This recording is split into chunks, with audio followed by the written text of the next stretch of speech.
Hey guys, welcome back to another one of our explainer series, and today we'll be going all things the elbow. That's right, we're going over golfer's elbow and tennis elbow, or now as we see it, pickleball elbow. Yes, so this will be medial or lateral epicondylitis, or even like elbow tendinitis. They're kind of synonymous with this similar conditions. So first we're going to go over the anatomy, right? What is golfer's elbow? What is tennis elbow? Well, anatomy is pretty cool. Anywhere you see a bump or a notch or a nodule, right, something on the bone there, it's for something to attach there, whether it's a ligament or a tendon. In this case, we're looking at the tendons. So golfer's elbow typically is going to be found on the inside part of the elbow. So all of our flexor muscles of our wrist and forearm, right, they attach to the inside part of our elbow. We call this the medial epicondyle.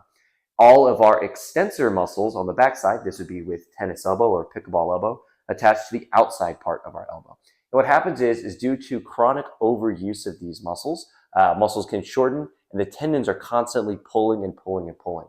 And where they attach right at these medial and lateral epicondyles, they can tug and pull and pull and pull and cause inflammation. And if you remember from our earlier series about back pain, one of the most common causes of back pain, right? The outer layer of bone, or that periosteum, contains a ton of these pain fibers.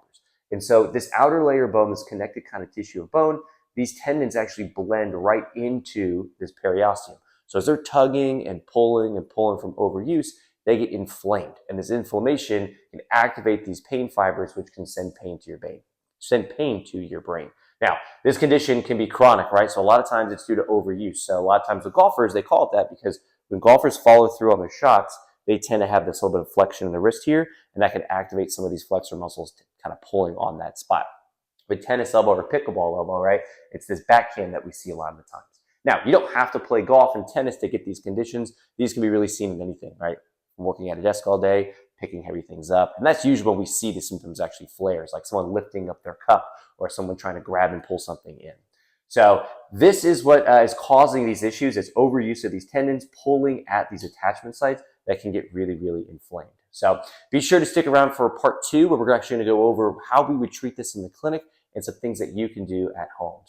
But if you or anyone you know has been experiencing any kind of golfer's elbow or tennis elbow, please feel free to give us a call or book online. We'd love to help you out. Be sure to like, follow, and subscribe for more healthy tips on staying active and pain-free. If there's any condition that you guys are interested in learning more about, be sure to drop it in the comments below. But until next time, stay active, stay healthy, be kind to your body, and remember, you don't just have to live with the pain. See you in the next video.